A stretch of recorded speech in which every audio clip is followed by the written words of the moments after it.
Universiti Malaysia Kelantan (UMK) adalah universiti berteraskan keusahawanan. Kami membawa aspirasi kerajaan yang mahukan generasi muda bukan sahaja berpendidikan tinggi tetapi juga berjiwa usahawan.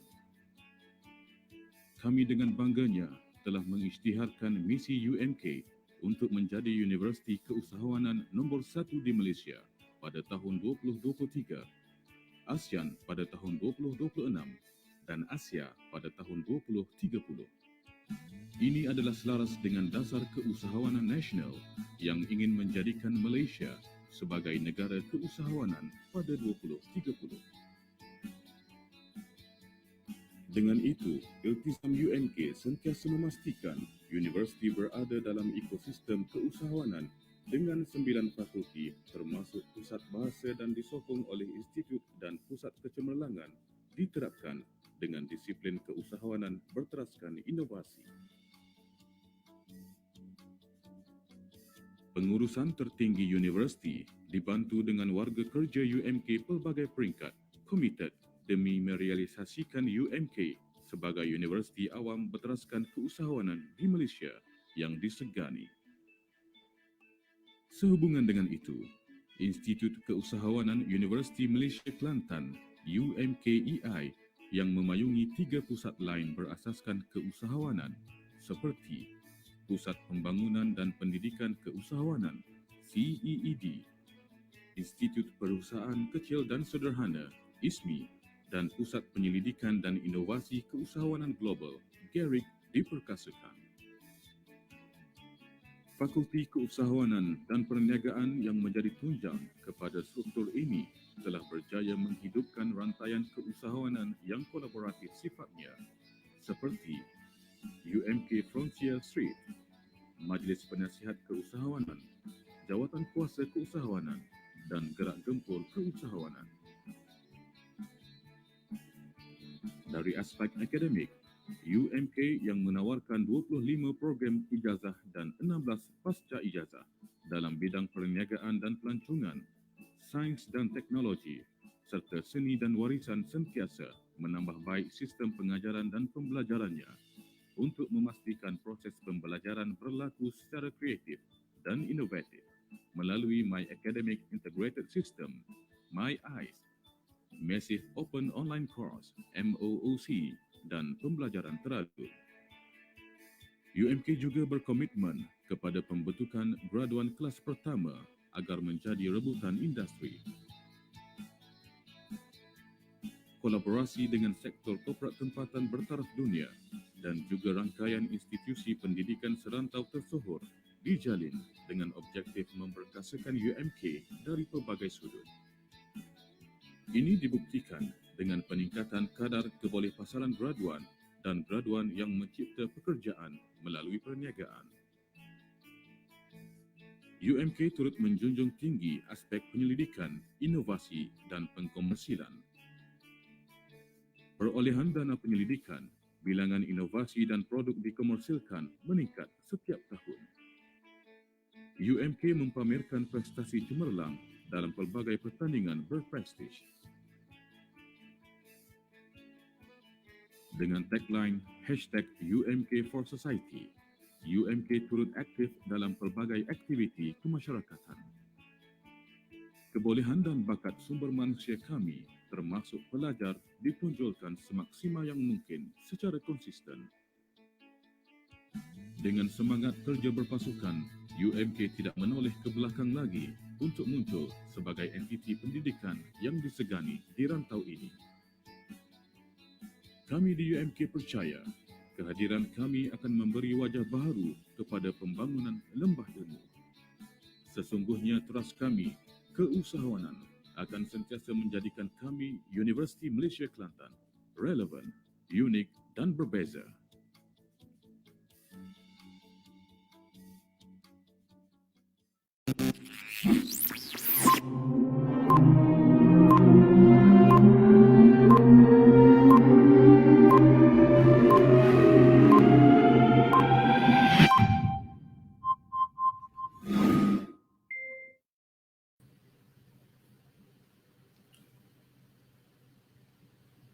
Assalamualaikum warahmatullahi wabarakatuh. Alhamdulillah rabbil alamin. Wassalatu wassalamu ala ashrafil anbiya'i wal mursalin wa ala alihi wa sahbihi ajma'in. Rabbi shrah li sadri wa yassir li amri wahlul 'uqdatam min lisani yafqahu qawli. Amma ba'd.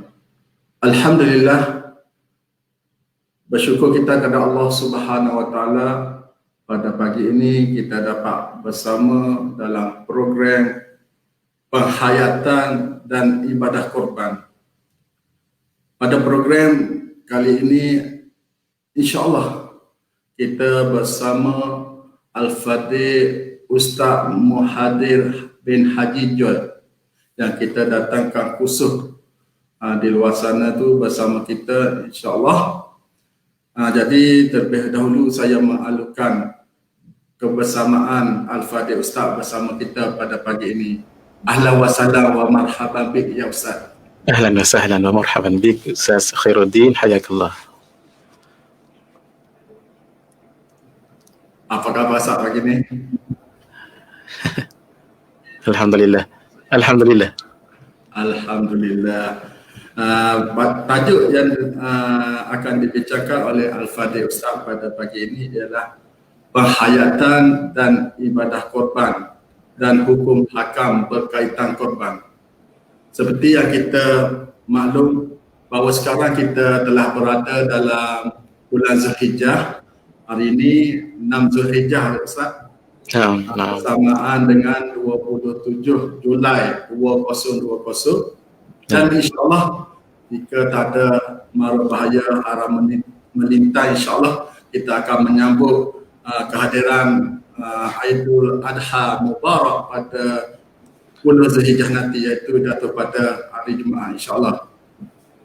Jadi sudah tentu di luar sana para penonton, para pendengar Facebook Live UMK dan juga YouTube Ustaz Islam UMK ternanti-nanti untuk bertanyakan persoalan berkaitan hukum akal, berkaitan korban, insya-Allah, dan tuan-tuan boleh mengajukan soalan secara komen di Facebook Pusat Islam, insya-Allah kami akan baca satu persatu, insya-Allah.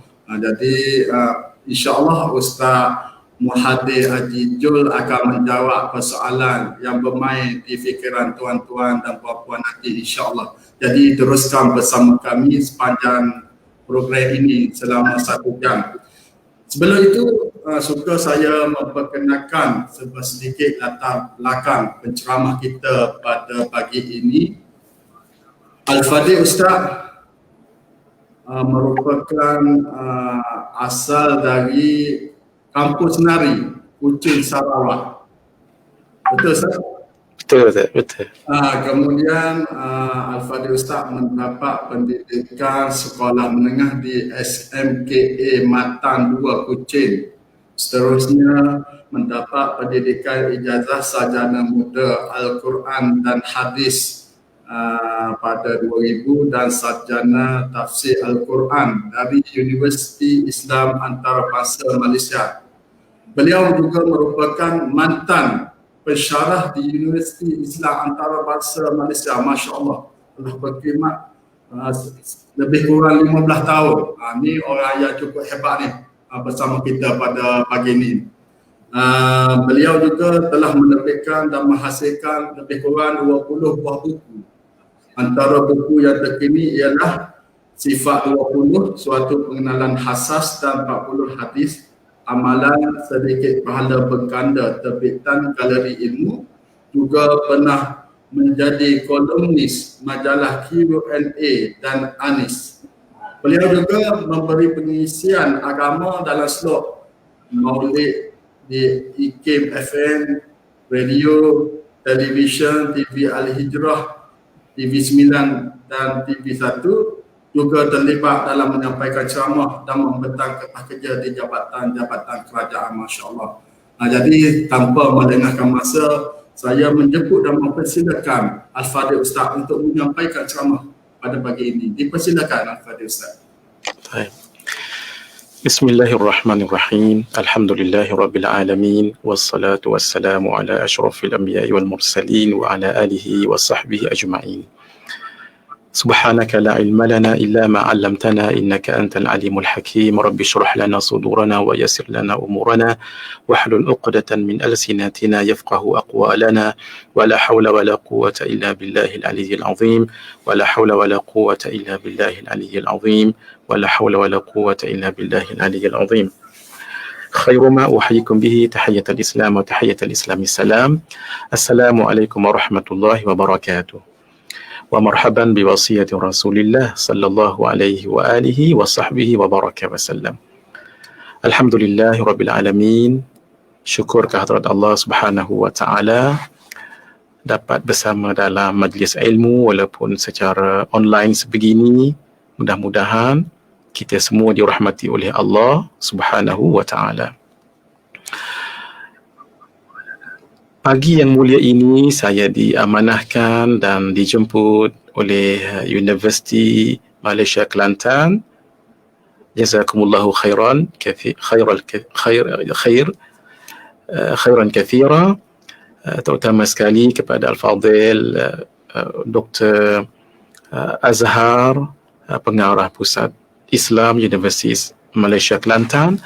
Juga sahabat saya Al-Fadhil Ustaz Khairuddin yang sudi memberikan mukaddimah berkaitan dengan Al-Faqir untuk sedikit pengenalan, dan mudah-mudahan kita pagi ini dirahmati oleh Allah kerana berada di dalam suasana menuntut ilmu Allah Subhanahu wa taala. Ad-dunya mal'unatun, dunia itu adalah dilaknat, bermaksud jauh daripada rahmat kasih sayang Allah, illa aliman, melainkan orang alim yang ada padanya, au muta'alliman, ataupun orang yang menuntut ilmu, ataupun apapun yang membawa kepada ilmu dan pengetahuan. Kerana itu, di manapun dalam dunia ini, kalau masih lagi orang alim, masih lagi orang yang menuntut ilmu, masih lagi orang yang menyokong untuk ilmu itu disebarkan dan dimanfaatkan, diamalkan, maka insya-Allah tempat itu akan diberkati oleh Allah Subhanahu wa taala. Sesuai hadirin yang dirahmati Allah, sidang penonton, para masyayikh, para habaib, para asatid, para ustazah, hadirin hadirat yang dirahmati Allah Azza wa Jalla, tulabul alam, kita berada di satu bulan yang sangat mulia, iaitu bulan Zulhijjah, yang termasuk di dalam Al-Ashhurul Hurum, 4 bulan yang haram, 4 bulan yang dihormati, 4 bulan yang sangat besar ganjaran kebaikan yang dilakukan padanya. Dan tajuk kita penghayatan ibadah korban dan hukum hakam, kita akan bagikan pada 2 sesi. Satu, kita akan bicarakan dahulu tentang hikmah ibadah korban itu sendiri, dan nanti saya akan bicarakan sedikit tentang hukum hakam. Dan seperti yang Al-Fadil guru kita sebut tadi, Al-Fadil Ustaz Khairuddin, kita akan ada bersoal jawab biiznillah.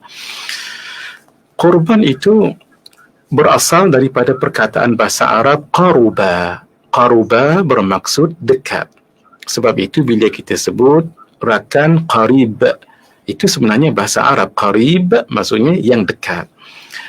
Dan kalau kita berbicara tentang dunia kesufian, berjalan hati ini kepada Allah, ada istilah yang disebut dengan taqarrub.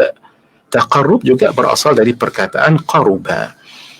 Istimewanya, bila kita sebut kurban di dalam bahasa Arab, sesuatu perkataan kalau ditambah dengan alif nun, itu menunjukkan suatu pertambahan, suatu kelebihan.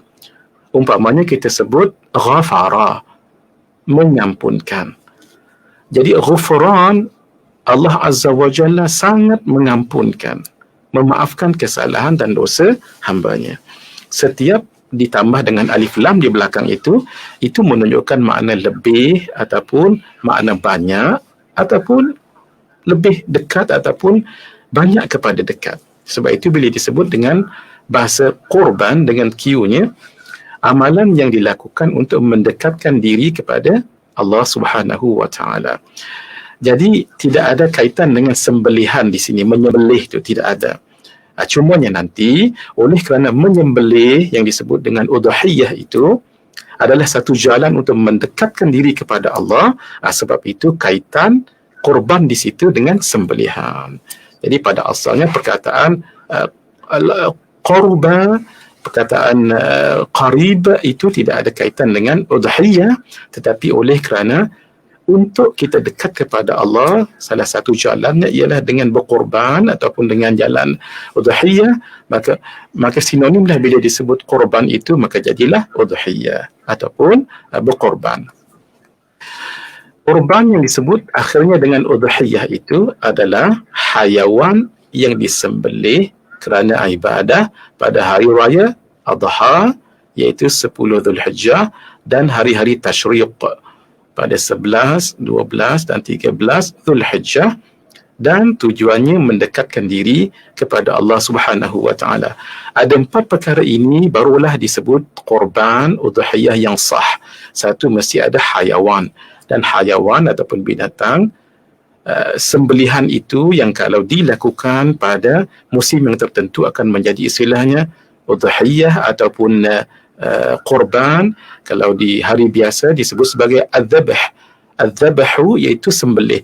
Hari-hari biasa pun sembelih juga, tapi sembelih itu kalau dilakukan pada binatang-binatang tertentu, al-an'am yang akan kita bicarakan, pada hari-hari yang tertentu dengan niat yang tertentu dan disembelih hayawan tadi, maka jadilah dia satu definisi udhiyah ataupun korban yang lengkap. Mesti ada 4 perkara. Satu, hayawan ataupun binatang. Yang kedua, mesti disembelih. Kalau tidak disembelih, tak nama korban. Dan disembelihnya itu pada hari-hari yang tertentu, iaitu pada hari raya haji dan hari-hari tasyriq. Dan ini yang paling penting, tujuannya ialah kerana Allah Azza wa Jalla, iaitu mendekatkan diri kepada Allah Subhanahu wa taala. Baik, kenapa korban ataupun sembelihan pada hari raya itu dikatakan ibadah yang qarib ataupun korban yang lebih untuk mendekatkan diri kita kepada Allah Azza wa Jalla? Kenapa? Pertama sekali, kerana orang yang berkorban itu mesti menjaga pantang larang, iaitu sunat untuknya tidak memotong kuku dan rambut selama 10 hari. Bila? Kalaulah dia berniat sebelumnya itu, di bulan Dzulqa'dah lagi ataupun sebelum itu lagi, dia dah berniat, lembu ini nanti akan aku jadikan sebagai binatang korban. Itu sudah menjadi wajib untuk dia lakukan. Tetapi belum masuk lagi 1 Zulhijjah, maka kalau dia nak potong kuku ataupun rambut dibolehkan. Tetapi bermula masuk sahaja 1 Zulhijjah sehingga 10 hari paling awal, sebab dia akan disembelihkan binatang korbannya itu paling awal pada 10 Zulhijjah. Kalau tidak pun pada 11 ataupun 12 ataupun pada 13. Sepanjang 10 hari ini, dia walaupun mungkin merasa sedikit rimas dengan rambutnya yang agak panjang ataupun misainya ataupun janggutnya, tetap dia hendaklah berkorban, hendaklah bersabar untuk tidak memotong kukunya dan rambut dan bulu-bulu yang lain. Kerana apa? Kerana ini adalah suatu syariat daripada Allah Subhanahu wa taala. Yang kedua, sudah pasti nak membeli hayawan ataupun binatang korban itu memerlukan perbelanjaan. Sekali lagi, dia hendaklah mengorbankan duitnya ataupun hartanya untuk membeli binatang korban itu, yang sekarang bukan murah seperti dahulu. Ya, itu namanya suatu pengorbanan untuk mendekatkan diri kepada Allah Azza wa Jalla lebih lagi. Kenapa? Tidak mungkin dia hanya tunjuk saja lembu korbannya tetapi tidak keluarkan duit. Umpamanya dia tidak ada ternakan sendiri. Kalau ada ternakan sendiri pun bermakna keuntungan yang ada pada lembu itu boleh saja dijual, tetapi oleh kerana diniatkan untuk berkorban, maka dia akan bersabar dan berkorban dalam keuntungan di situ. Binatang korban mesti cukup syarat, bukan sebarangan. Nak kena tunggu. Kalau unta 5 tahun masuk tahun yang ke-6, kemudian kalau lembu, kalau kerbau itu 2 tahun masuk tahun yang ke-3, kambing, kibas dan sebagainya 1 tahun masuk tahun yang ke-2. Itu punyai syarat-syarat yang tertentu. Sekali lagi, sebagai insan, untuk mendekatkan diri kepada Allah, mesti kita patuh kepada hukum syarak ini. Sebelum berkorban, didahului dengan puasa sama ada seawal 1 Zulhijjah ataupun paling tidak pada puasa Yaumul Arafah. Kerana itu juga untuk mendekatkan diri kepada Allah Azza wa Jalla sebelum sampai ke kemuncaknya nanti untuk berkorban itu. Jadi ini juga suatu perkara yang disebut korban, yang lebih cepat untuk mendekatkan diri kita kepada Allah. Dan yang terakhir, dalam ibadah korban ini akan memberikan suatu pengajaran yang berkaitan dengan ilmu dan amal.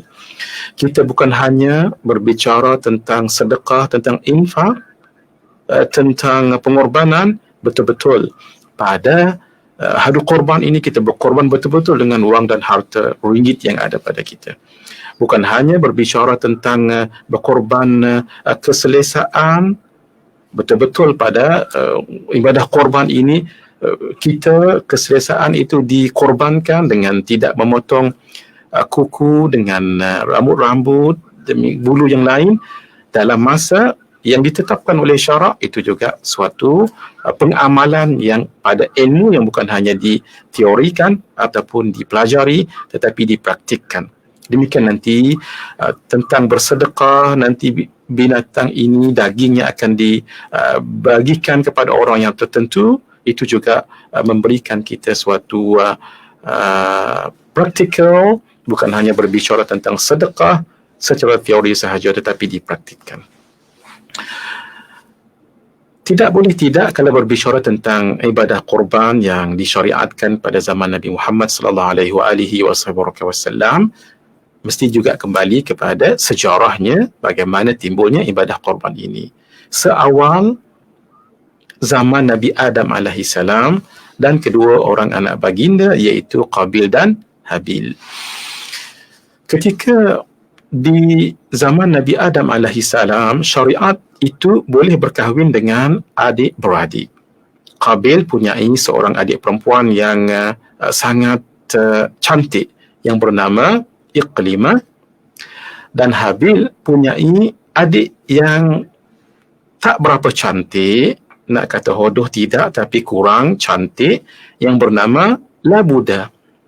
Syariat Nabi Adam AS berkahwinnya bersilang, iaitu Qabil kahwin dengan adik Habil, iaitu Labuda yang kurang cantik tadi itu.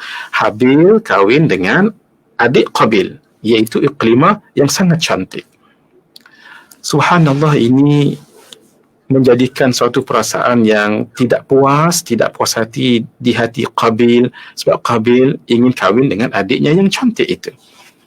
Akhirnya disyariatkan pada ketika itu, baik, mari kita lihat apakah pengorbanan yang dibuat oleh keduanya itu, dan siapakah nanti yang akan diterima oleh Allah Azza wa Jalla, maka dia akan kahwin dengan yang nak kahwininya itu.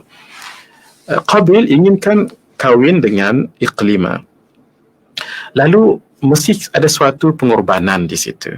Lalu oleh kerana Qabil seorang yang bercucuk tanam, lalu dia kumpulkan tanam-tanamannya, buah-buahan dan sebagainya, hasil mahsul daripada tanamannya itu, tetapi dia mengingatkan bahawa Allah tidak perlu kepada makan dan minum, Allah tidak perlu pada semua ini. Lalu apa yang dia lakukan, dalam kitab menyebutkan, dia menyediakan juga hasil mahsul tumbuhan dan buah-buahannya tadi, tapi yang tidak elok. Yang elok disimpankannya atas alasan Allah Azza wa Jalla tidak perlu kepada makanan-makanan sebegini. Tidak kepada adiknya Habil, seorang penternak dan seorang yang Masya Allah punyai wawasan dan faham bahawa sesuatu yang dikorbankan dengan rezeki yang berpanjangan diberikan oleh Allah, tidak mungkin berkorban ataupun memberi sesuatu yang ala qadar sahaja. Lalu diambil kambing ataupun binatang yang terbaik dalam ternakannya itu, diletakkan di bukit.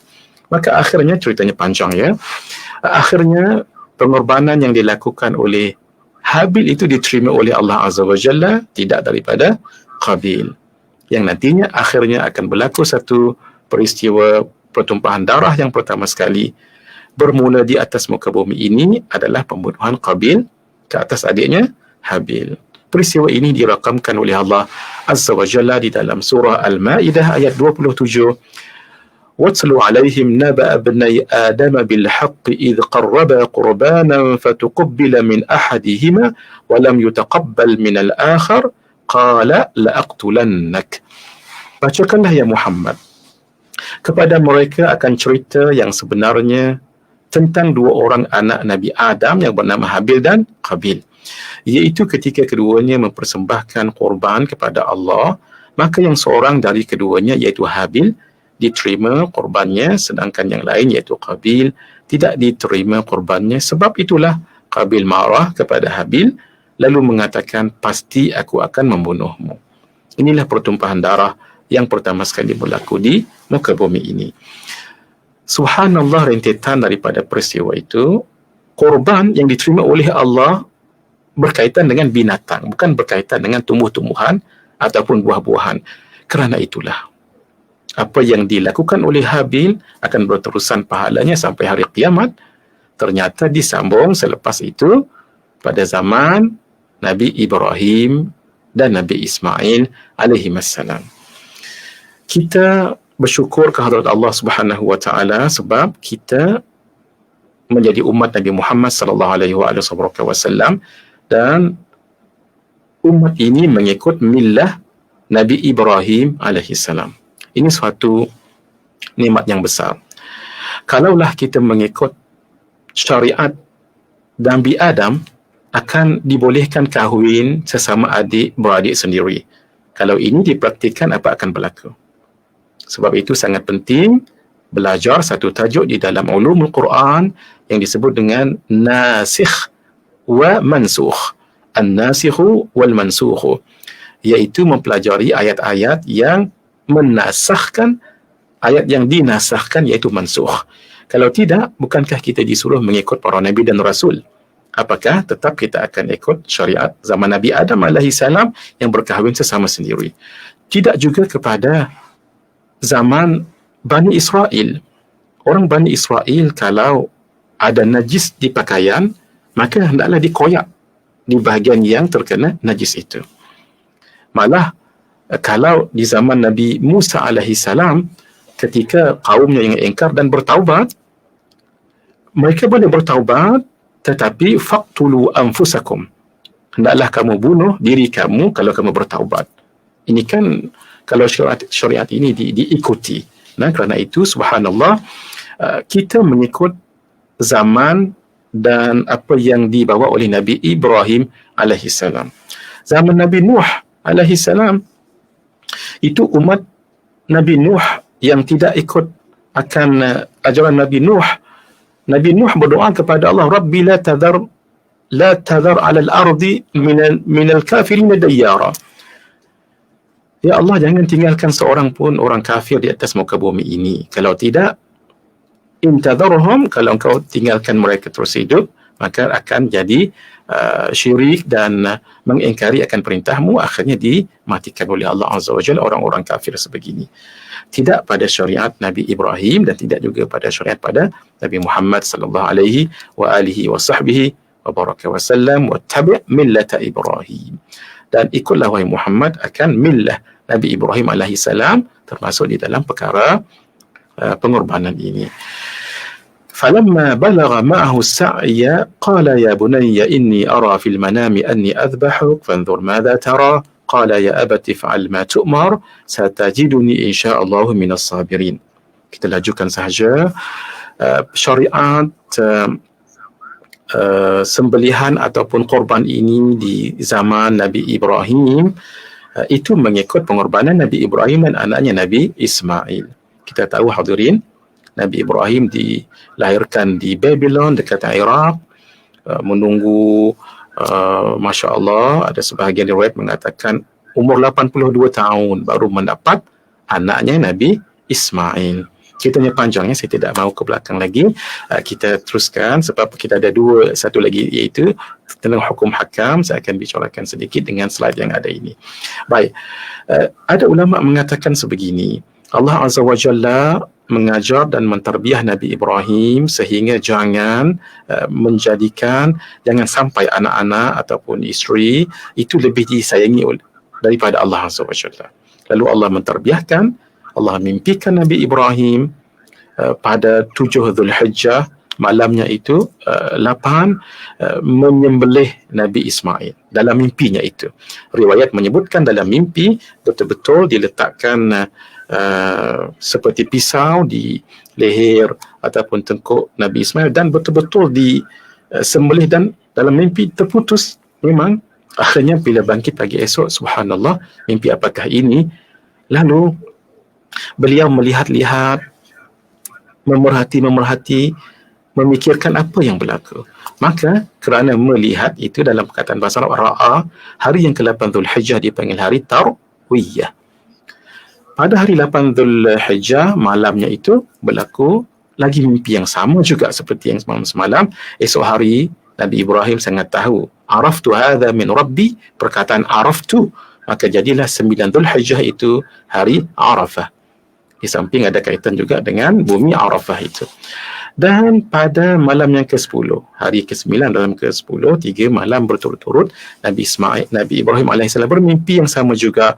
Maka esoknya Nabi Ibrahim membawa Nabi Ismail ke Mina untuk disembelihkan di situ, dikorbankan di situ. Maka kerana sembelih itu namanya Nahar, hari yang ke-10 Zulhijjah dipanggil Yaumun Nahar. Ceritanya panjang. Nabi Ibrahim, ada sebahagian mengatakan berasal daripada perkataan bahasa Arab kuno, iaitu Ibrahim itu maksudnya yang berpindah. Sebab Nabi Ibrahim berdakwah berpindah-pindah. Lahir di Iraq, kemudian diperintahkan ke Palestin, sebelum itu pergi dulu ke Mesir, kemudian pergi ke Palestin, akhirnya nanti pergi disuruh oleh Allah, diperintahkan untuk pergi ke Makkah, kemudian patah balik ke Palestin, lalu berpindah-pindah sebegitu dipanggil Ibrahim. Ada juga pendapat mengatakan Ibrahim berasal dari perkataan Abu Rahim. Abun Rahim. Maksudnya seorang ayah yang rahim, yang penyayang. Sebab sangat sayang kepada Nabi Ismail yang walaupun jauh perjalanan 2000 km daripada bumi Syam itu Palestin nak pergi ke Makkah itu sangat jauh sekali. Baik. Dalam Al-Quran disebutkan sebegini. Ketika wahai Tuhanku, falamma balagha.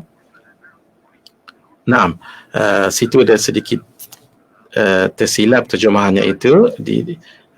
Dia sampai terus ke tatkala, ya. Tatkala sampai umur si anak boleh berusaha. Ulama mengatakan ada yang mengatakan 7 tahun umur Nabi Ismail, ada yang mengatakan 13 tahun. Naam, tatkala sampai umur si anak boleh berusaha, berkata Nabi Ibrahim, hai anakku. Di sini kita belajar kalau kita memanggil seseorang anak dengan nama yang baik, maka anak akan menjawab dengan yang baik pula. Boleh sahaja Nabi Ibrahim mengatakan ya ibni, wahai anakku. Tapi ya bunayya, wahai anakku yang ku kasihi. Nanti kita akan lihat Nabi Ismail bukan menjawab ya abi, tetapi ya abati. Nah, apa yang kita cakap baik, anak akan begitu juga. Baik. Berkata Nabi Ibrahim, hai anakku, inni ara fil manami anni azbahuk. Sesungguhnya aku melihat dalam tidurku, iaitu bermimpi, bahawasanya aku menyembelihmu. Fanzur madza tara. Oleh sebab itu, lihatlah, fikirlah apa pendapatmu. Ini satu lagi pengajaran untuk kita, walaupun kita punya kuasa veto dalam sesuatu, umpamanya ayah, ya, buat satu keputusan boleh tanpa dengan berunding dengan anak-anak, tetapi dalam perkara penting sebegini kita hargai juga anak-anak. Subhanallah, oleh kerana Nabi Ismail dididik dengan tauhid yang benar, apa kata Nabi Ismail? Qala ya abati. Lalu si anak, iaitu Nabi Ismail menjawab, wahai bapaku. Sebenarnya terjemahan yang paling tepat, wahai bapaku yang ku kasihi. Sebegitu, ya. If'al ma tu'mar. Buatlah apa yang diperintahkan kepadamu. Nabi Ismail tidak mengatakan if'al ma ra'aita fi manamik. Buatlah apa yang ayah lihat dalam mimpi ayah, tidak. Tapi kerana Nabi Ismail tahu ini datang daripada Allah juga, if'al ma tu'mar ay min rabbik. Lakukanlah apa yang diperintahkan oleh Tuhanmu. Satajiduni insyaallah minas sabirin. Nanti engkau akan mendapati aku insyaallah di kalangan orang-orang yang sabar. Sebenarnya ceritanya agak panjang kat sini. Kita sudah berlalu agak panjang untuk part yang pertama ini. Kita lajukan saja, ya. Baik. Dalam peristiwa Nabi Ismail dan Nabi Ibrahim ini banyak yang boleh kita pelajari. Kita akan masukkan pada hikmahnya nanti. Secara ringkas kita kongsikan ada 6 hikmah dalam pengorbanan, peristiwa pengorbanan ini dan ibadah korban ini. 1, patuh perintah Allah Azza wa Jalla. Mana ada orang yang berakal, kalau dengan logik, itu sanggup untuk menyembelih anak sendiri. Tetapi tidak kepada para Nabi dan Rasul, sami'na wa ata'na. Akhirnya nanti akan melihat suatu kebaikan yang sangat besar. Nabi Ibrahim tidak terfikir mendapat anak ketika umur 80-82 tahun. Kemudian ketika dah baru nak bermanja, ketika umur 7 ataupun 13 tahun, disuruh menyembelih. Ayah manakah yang sanggup berbuat demikian? Tapi ini datang daripada Allah Azza wa Jalla. Allah pasti tidak akan menzalimi. Inni haramtu zulma ala nafsi fala tuzalimu. Aku, kata Allah dalam hadis Qudsi, mengharamkan zalim ke atas diriku, maka jangan kamu zalim. Sudah pasti akan ada hikmah di sebaliknya. Hikmahnya sangat besar sekali kalau kita lihat di akhir berlakunya peristiwa korban ini. Yang kedua, mengikut Nabi Ibrahim alaihissalam. Ini keterkaitan kita dengan Nabi Ibrahim. Sebab itu kita bertasyahud dengan salawat Ibrahimiyah. Para ulama mengatakan, 1, kerana syariat Nabi ini juga kembali juga kepada syariat Nabi Ibrahim alaihissalam, walaupun tidak keseluruhannya. Yang kedua, Nabi Muhammad sallallahu alaihi wasallam berketurunan Nabi Ibrahim. Dalam sirah menyebutkan secara ittifaq nasab Nabi bersama dengan Nabi Ibrahim alaihissalam. Sayyiduna Muhammad bin Abdillah ibni Abdil Muttalib ibni Hashim ibni Abdi Manafi ibni Qusay ibni Kilab ibni Murrah ibni Ka'b ibni Lu'ay ibni Ghalib ibni Fihrin ibni Malik ibni Nadhr ibni Kinanah ibni Khuzaimah ibni Mudrikah ibni Ilyas ibni Mudar ibni Nizar ibni Ma'd ibni Adnan sallallahu alaihi wa alihi wa sahbihi wa sallam. Sebab yang ketiga, Nabi Ibrahim mendapat maqam yang tinggi selepas Rasulullah sallallahu alaihi wasallam. Kalau Nabi Muhammad sallallahu alaihi wasallam mendapat maqam Habibullah, maka Nabi Ibrahim mendapat maqam Khalilullah. Nah, kita lajukan sahaja. Kesatuan kekeluargaan membawa kejayaan. Tidak mungkin akan berlaku peristiwa korban ini, ia sudah pasti dengan izin Allah. Dalam faktor kemanusiaan, manusiawinya, Nabi Ibrahim itu taat pada perintah Allah, juga Sayyidatuna Hajar, juga Nabi Ismail alaihi salam, kesepaduan tiga individu dalam satu keluarga yang beragama ini melahirkan satu pengorbanan yang sangat besar dan manfaatnya sampai sekarang ini. Bersyukur dipanjangkan umur hadirin. Subhanallah, dalam malam nisfu Sya'ban ada satu riwayat menyebutkan bahawa pertukaran yang disebut Diwanul Amwat dengan Diwanul Ahya. Nama-nama orang yang akan meninggal tahun itu akan dikeluarkan daripada Diwan Al-Amwat, Al-Ahya.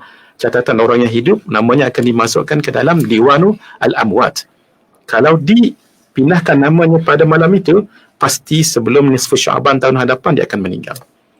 Ternyata Alhamdulillah, kita masih hidup lagi, bersyukur atas nikmat ini. Sebab itu kita berkorban.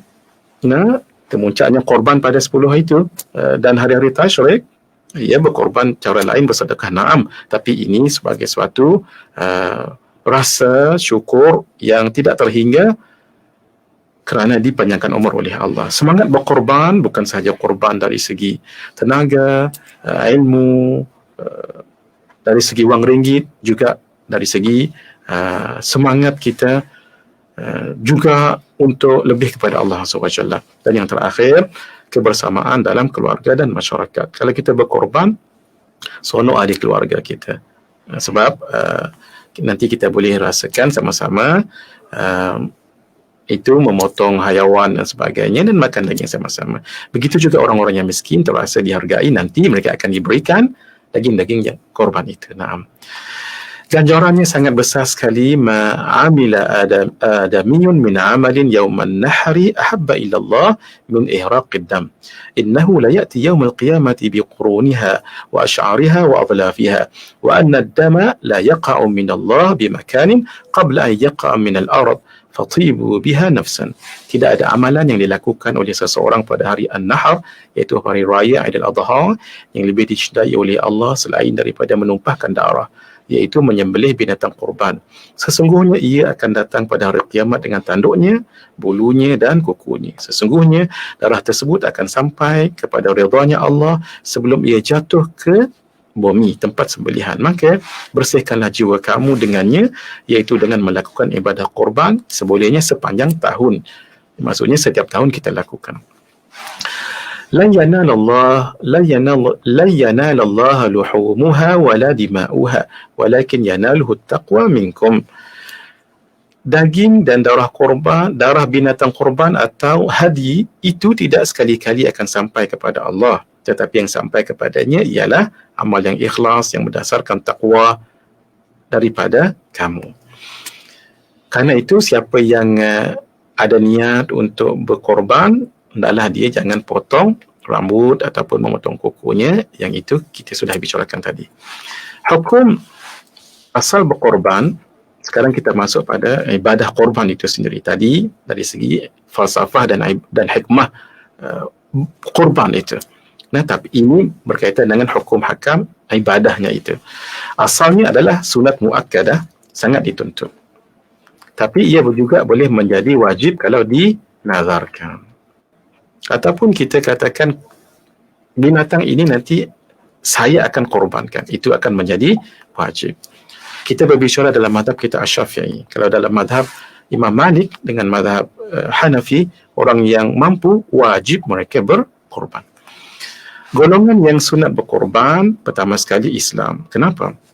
Orang Islam itu syarat yang pertama sekali. Sebab berkorban ataupun udhiyah itu adalah suatu ibadah. Ibadah perlu kepada niat. Niat itu perlu kepada ahli niat. Dan ahli niat itu adalah orang Islam. Begitulah juga solat, zakat, puasa, haji. Semuanya adalah ibadah. Ibadah perlu kepada niat. Niat perlu kepada ahlinya. Dan ahli niat adalah orang Islam. Yang kedua, orang yang merdeka, kemudian baligh, berakal, dan orang yang mampu. Kita lajukan saja ya. Niat korban itu boleh ketika kita memilih binatang korban. Tengok-tengok binatang ternakan kita. InsyaAllah lembu ini nanti akan saya korbankan Dzulhijjah nanti. Itu sudah jadi niat tu. Ataupun ketika menyembelih sendiri, ataupun ketika wakilnya menyembelih, ataupun ketika menyurahkan duitnya.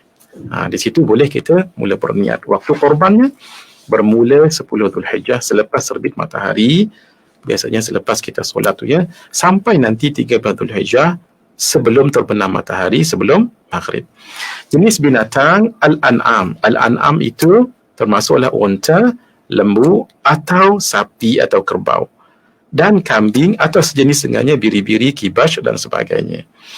Dan ia bukan yang liar ataupun yang dalam hutan, tidak boleh. Mesti diternak. Sama ada kita ternak ataupun orang lain yang ternak. Dan tidak boleh kacukan dengan yang lain. Contohnya lembu dengan kijang contohnya. Ataupun kerbau dengan rusa contohnya, tak boleh. Tapi kalau kacukan lembu dengan kerbau, boleh. Ataupun lembu dengan kambing, boleh. Tapi umurnya nanti mengikut yang lebih besar. Contohnya unta kahwin dengan kambing. Jadi apa tu? Wallahualam. Jadi macam mana nak tahu umur anaknya tu? Dia ikut umur untanya. Sebab dia lebih besar. Kalau unta umurnya sudah 5 tahun, masuk 6 tahun. Kalau lembu dan kerbau ataupun sapi, 2 tahun masuk 3 tahun. Kambing ataupun biri-biri ataupun kibas, sudah 1 tahun dan masuk 2 tahun. Ataupun dah tanggal gigi di hadapannya itu. Untuk bahagian pula, untuk unta, lembu, kerbau boleh dikongsikan 7 orang. Kalau kambing, seorang sahaja. Itu lebih afdal. Kenapa? Sebab lebih banyak dagingnya itu. Untuk jantina boleh. Jantan, betina, dalam kitab menyebut khuntha pun boleh. Hatta kalau dikasih pun boleh juga. Sebab akan lebih banyak dagingnya. Baik. Warna binatang korban paling afdal putih bersih. Kalau tak ada, cari yang kuning. Tak ada, cari yang kelabu. Tak ada, cari hitam bercampur putih. Tak ada juga, barulah cari yang hitam. Itu dari segi afdalnya. Lajukan sahaja saya, mohon maaf sebab lepas ni kita ada soal jawab, kata Al-Fadil Ustaz Khairuddin tadi. Baik. Kalau binatang jantan yang tidak berkahwin, itu lebih afdal daripada yang betina. Tapi kalau binatang betina belum lahir anak, itu lebih afdal daripada jantan yang banyak kahwin. Ini kena tanya dengan yang memelihara binatang tadi. Yang afdalnya ialah yang banyak daging. Sebab itu kalau boleh unta. Hakikatnya di Malaysia ini payah nak cari unta tu ya. Kemudian lembu ataupun sapi, kerbau. Kemudian kibas ataupun biri-biri. Sebab dikatakan ia lebih sedap dagingnya itu. Kemudian barulah kambing. Dalam mazhab yang lain, ada pendapat yang mengatakan boleh dengan ayam dan sebagainya. Tapi kita tak guna pendapat itu. Itu pendapat yang tidak masyhur. Tapi yang itu sebolehnya tidak dibicarakan supaya nanti orang awam tidak terkeliru. Maksudnya dengan yang adanya biasa yang kita buat sekarang ini dengan 4 binatang yang kita sebutkan tadi. Yang tidak boleh dijadikan sembelihan ataupun korban itu beberapa syaratnya. Yang buta tak boleh sebab dia adalah satu kekurangan. Ataupun rosak matanya itu. Ataupun ada mata tapi tak boleh melihat walaupun ada biji mata yang jelas ya. Yang kedua, jelas tempang kakinya. Kalau sedikit tidak mengapa. Yang ketiga, jelas sakitnya. Keempat, kurus. Sakit atau gila atau kerana kurang makan. Tapi kalau terlalu kurus, kalau kurus sedikit tidak mengapa. Telinga terpotong walau sedikit. Ataupun tidak bertelinga sejak lahir. Tidak mengapa telinga koyak ataupun berlubang sebab tak mengurangi dagingnya tu. Terpotong ekor walaupun sedikit. sebahagian lidah ataupun pahanya terpotong, tak boleh juga. Tak mengapa kalau lahir tanpa ekor. Saya maaf agak laju ni, sepatutnya dikupaskan lagi sebab sudah hampir 1 jam untuk kita bersoal jawab nanti, untuk melengkapkan sesi yang kedua tu hukum hakam dan soal jawab. Gugur semua giginya, gila ataupun kurap walaupun sedikit, bunting, itu mengikut qaul yang muktamad tak boleh. Tapi ada juga pendapat yang mengatakan boleh daripada Imam Ibnu Rifa'ah. Qadar sembelih hendaklah putus urat yang namanya halqum, tempat masuk keluar nafas, dan urat mari, tempat laluan makanan dan minuman di bawah halqum. Begini, kalau lembunya begini, itu halqumnya di bawah tu diputuskan sampai ke mariknya tu. Baik. Ini yang kalau walaupun ini melibatkan binatang lain, tengok ada nampak halqum dengan marik itu, nampak betul-betul situ terputus. Baik. Binatang itu hendaklah dalam hayat yang mustaqirrah, hayat yang macam biasa, baru boleh kita potongkan. Sebahagian yang lain mengatakan ketika mazbuhah itu tidak boleh, tapi pendapat yang lain mengatakan boleh juga daripada ia meninggal begitu sahaja. Contohnya disembelih ketika ia lemas di sungai ataupun tersepit di sesuatu tempat yang boleh menyebabkan ia mati, maka disembelih ketika itu dibolehkan juga. Hatta dalam pendapat mazhab mengatakan kalau orang yang berburu itu menembak ataupun memanahnya lalu dengan niat untuk menyembelihnya, maka hasil juga. Itu perbahasan mazhab. Penagihan daging korban wajib. Kalau daging korban, yang korban itu wajib, semua termasuk kulit dan tanduk itu tidak boleh kita ambil. Hendaklah diserahkan kepada semuanya, kepada orang lain. Tapi kalau yang sunat, 1/3-nya untuk diri kita sendiri. Paling banyak 1/2. Tak lebih daripada 1/2. Paling bagus, ambil sikit saja walaupun tak sampai 1/3, lebihnya sedekah. 1/3 lagi untuk orang fakir dan miskin, dan 1 lagi untuk orang kaya. Paling bagus ambil kita sedikit, selebihnya orang miskin. Sebab orang kaya biasanya sudah mampu. Tetapi kalau mereka nak ambil pun bagus juga untuk keberkatan. Binatang yang disembelih ataupun terutama sekali korban itu sangat barakah sekali.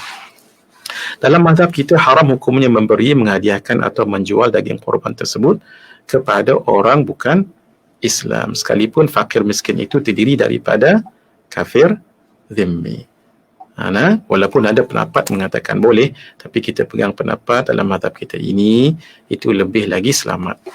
Kulit atau daging boleh tak dibagikan pada penyembelih? Kalau dikatakan sebagai upah dia, hukumnya haram. Tapi kalau nak sedekah sebab penyembelih itu orang miskin ataupun yang menyembelih itu orang kaya, maka boleh sebagai hadiah. Ini yang berlaku banyak sekarang ini, iaitu kita mewakilkan taukil ataupun wakalah untuk orang lain. Mesti ada orang yang mewakil, orang yang berwakil, muwakkal orang yang diwakilkan, muwakkal fihi sesuatu yang diwakilkan, sembelihan tadilah, dan sirah ijab dan qabul. Tetapi yang wajibnya ijab, sebut lafaz taukil, saya wakilkan kamu, saya korbankan lembu ini mewakilkan kamu untuk buat begitu. Jadi orang ini disebut orang yang ditaukilkan yang pertama. Kalau dia mentaukilkan orang lain yang kedua, juga hukumnya boleh. Tetapi orang yang nak buat tadi tu, yang mewakilkan mesti sebut itu. Sama ada dia sebut ataupun dia tulis ataupun dengan jalan isyarat kalau dia bisu. Tidak disyaratkan kabul, ucap terima oleh orang yang menerimanya itu. Kecuali dia kata saya tidak mahu. Itu barulah tidak jadi. Kalau dia diam saja dan dia kata saya terima, tak sebut pun tidak terima, tidak mengapa. Tapi kalau dia kata tidak terima, maka tidak berlaku taukil ataupun wakalah di situ. Lantik wakil yang kedua juga hukumnya harus. Dan yang terakhir, bolehkah korban pada seekor binatang itu disekalikan dengan akikah? Boleh. Contohnya 7 bahagian tadi, lembu tadi itu, 4 untuk korban, 3 untuk akikah. Boleh. Hatta kalau untuk sembelihan biasa pun boleh. Contohnya 7 ya. 4 untuk korban, 2 untuk akikah, dan satu untuk sembelihan biasa, hukumnya boleh. Sebab kita nak ambil satu bahagian itu. Jadi dia bukan keseluruhan itu berkaitan, tidak. Sebab korban satu sahaja. Maksudnya untuk satu bahagian satu ibadah. Satu bahagian satu ibadah. Dia bukan melibatkan keseluruhan. Setakat itu sahaja slide yang boleh saya kongsikan. Al-Fadhil Ustaz Khairuddin, barangkali ada persoalan dan sebagainya, insya-Allah dengan masa yang berbaki, silakan sahaja. Mohon maaf hadirin sebab rasanya agak cepat saya bicarakan setiap slide itu. Sebenarnya setiapnya ada kupasan lagi, tapi ala kulli hal dengan keterbatasan masa kita ini, saya rasa cukup slide yang sudah saya sebutkan tadi. Alhamdulillah sudah selesai, dan tafadhal Ustaz Khairuddin untuk seterusnya. Terima kasih Ustaz.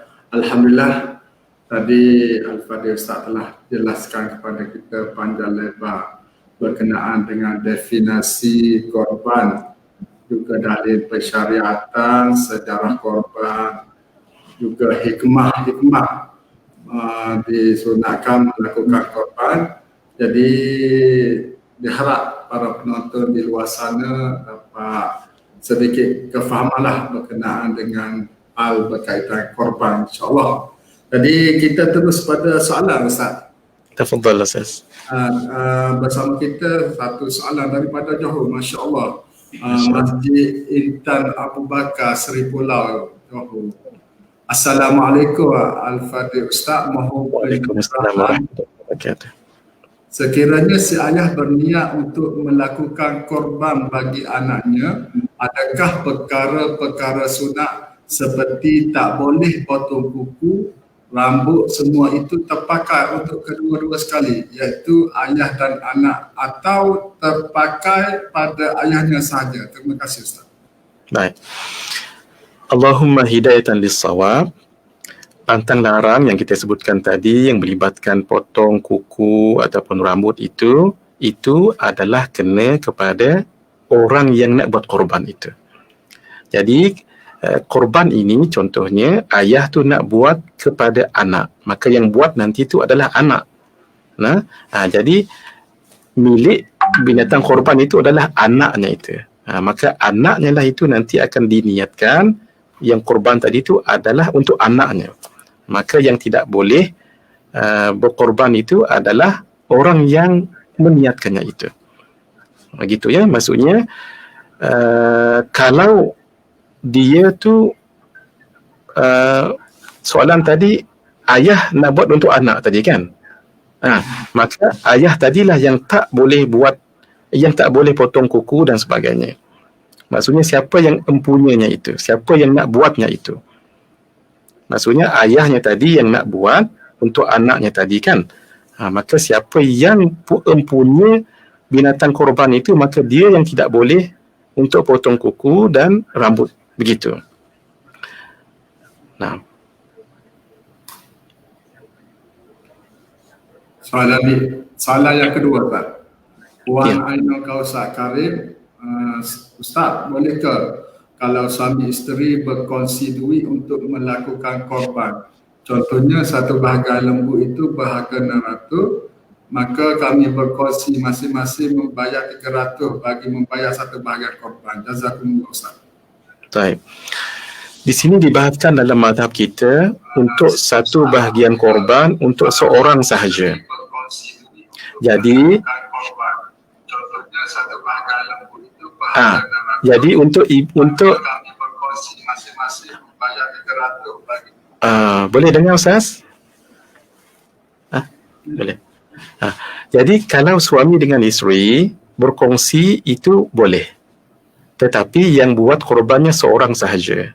Jadi kalau kongsi dua-dua, katalah harga satu bahagian 700, kongsi 350 setiap seorang, maka untuk tahun ini guna nama suami sahaja. Isteri dapat pahala menolong, tapi bukan dapat pahala korban tu tadi tu. Pahala korban hanya dapat seorang saja, iaitu untuk suami. Untuk tahun depan pula kongsi lagi boleh, tetapi namanya untuk dikorbankan nanti, nama untuk korbannya itu adalah untuk isteri sahaja. Jadi hukumnya berkongsi, hukumnya boleh, tapi sah korban itu dengan satu nama sahaja, sama ada suami ataupun isteri. Soalan seterusnya, Assalamualaikum Ustaz, mohon pencerahan mengenai ibadah korban yang dilakukan di luar negara kita, dan bolehkah anak melakukan ibadah korban tetapi pahala diniatkan untuk arwah bonda? Baik, hukumnya dibolehkan kerana niat itu tidak ada sesuatu yang menghalang daripada sahnya ibadah korban itu. Dibolehkan. Iaitu kita buat korban untuk diri kita, tetapi niat pahalanya untuk mak dan ayah yang sudah meninggal dunia. Hukumnya boleh. Okey. Sini ada satu soalan dari WhatsApp, Ustaz. Si bertanya, adakah boleh melakukan korban pada sebelah malam pada hari-hari tasyrik? Allah. Hukumnya dibolehkan, tetapi adalah afdal dilakukan pada hari-harinya. Kenapa? Kalau hari-harinya itu boleh orang ramai melihat ibadah korban itu, dan orang yang berkorban itu pun boleh meluangkan masanya. Walaupun hukumnya sah, tapi lebih afdal dilakukan pada siang harinya. Tapi kalau malam, maksudnya kalau malam hari raya itu tidak boleh, sebab belum masuk lagi waktunya. Waktu menyembelih itu adalah Yaumun Nahar, bukan Lailatun Nahar. Lailatun Nahar itu 10 hari bulan tu, esoknya, iaitu selepas terbit matahari barulah bermula penyembelihan itu. Maksudnya malam raya itu tidak boleh, tapi kalau hari ini raya, malamnya itu jadi malam 11 tu, itu dibolehkan. Tetapi awalnya siang. Sebelum raya tak boleh, jangan sembelih.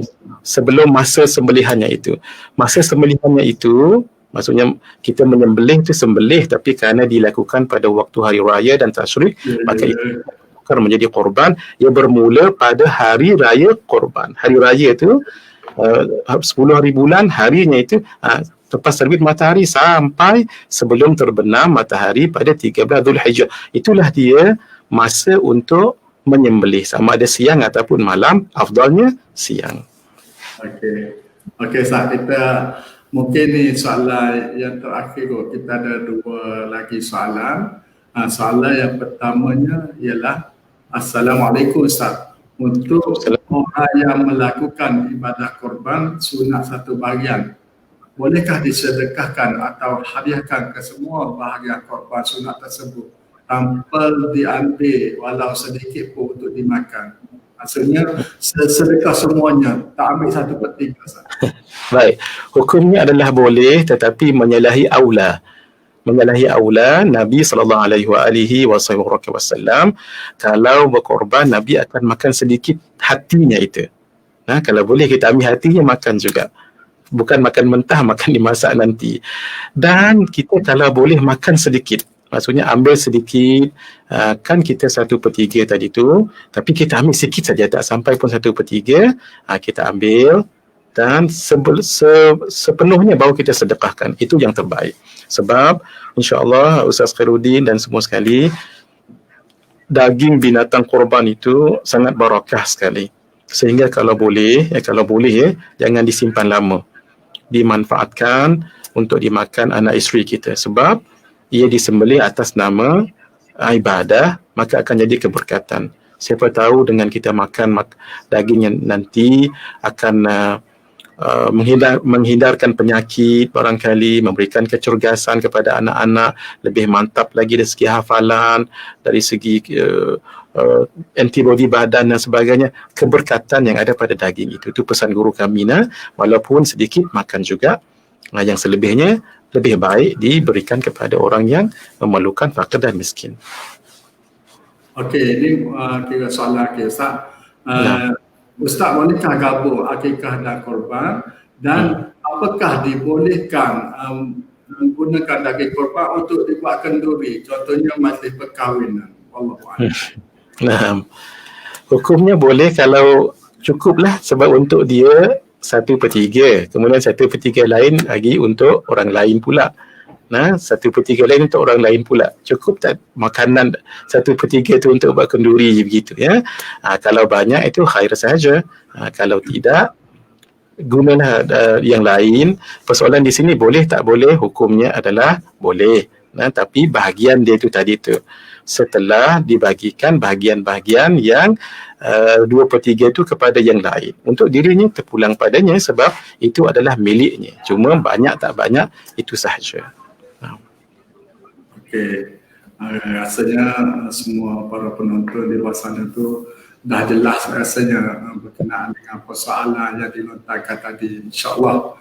Jadi memandangkan kita dah di penghujung program pada kali ini, rasa setakat itulah dulu program kita pada kali ini.